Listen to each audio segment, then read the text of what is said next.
ішкі тексеру департаменті. Сіз жеке қабылдадыңыз? Жақсы? Жоқ, маған сөз бере қойыңыз, манағыдан беріп тұрмын. Естіліп тұр ма? Естіліп тұр ма? Естіліп тұр ма?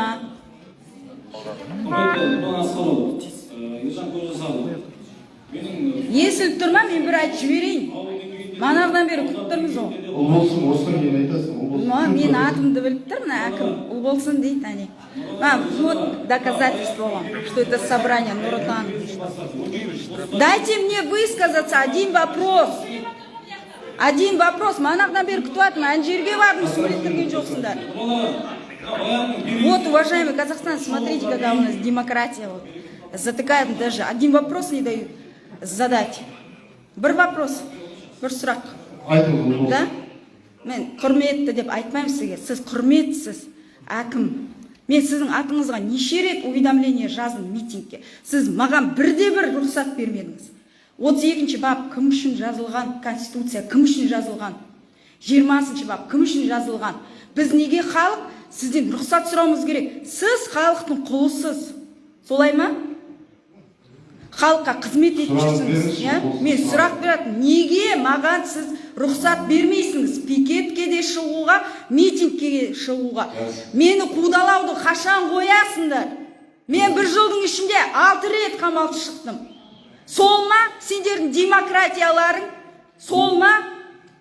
Неше маған миллионның үстінде штраф сал. Мен жамандаймын Назарбаевты. Жамандаймын. Мен құқығым бар.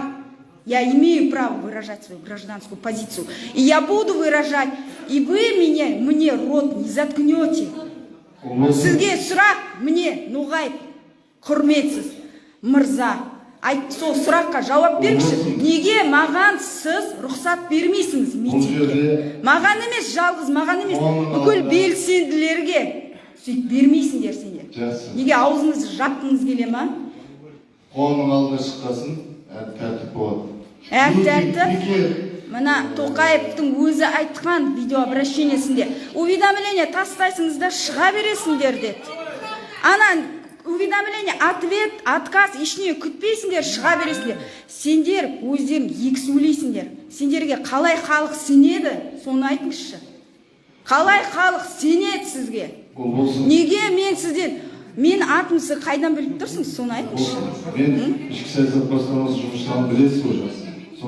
Мен сізді танымаймын. Бірақ сіз мені танып тұрсыңыз. Енді сол Ноғаев жауап берсін менің сұрағыма. Неге маған кедергі жасайсыңыз? Неге басқа белсенділерге кедергі жасайсыңыз? Бейбіт шеруге шығуға. Не үшін жасайсыңыз? Конституцияға ант бердіңіз ба сіз? Халыққа ант бердіңіз ба? Не үшін кедергі жасайсыңыз онда? Сұрақ қойып болдыңыз ба? Болдым енді. Осыған жауап беріңіз. Митинг, пикет өзіңіз білесіз. Оның арнайы заң бар. Заңға сәйкес пикет бәріне ескерту керек.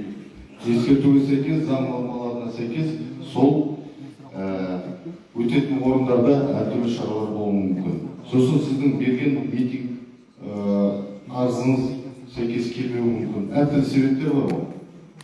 Неге өшіресің? Вот они опять выключили микрофон. Мына Нұр-Отандық. Қосыңыз ба микрофонды, айтайын мен. Микрофонды қосыңыз. Бұл Қазақстан Республикасы заңы 100% сақталуы керек. Егерде сондай ұйымдар... 3-ші бапта не жазылып тұр Конституцияда? Единственный источник власти народ. Сендер халықтың құлысыз. Халықтың құлысыз. Отставкаға кетің. Отключили мне микрофон. Нұр-Отан кілем жиналып алған. Где этот Қарабет, который микрофон отключил мне? Суды айтып отыра беріңдер, ана елдерін сатып отқанда су, газ айтып отыра беріңдер. Ана орысқа құл болғанмен хабарларым жоқ. Су, газ, қайыршы болып отырсыңдар. Чё, Қарабет тоже еще не.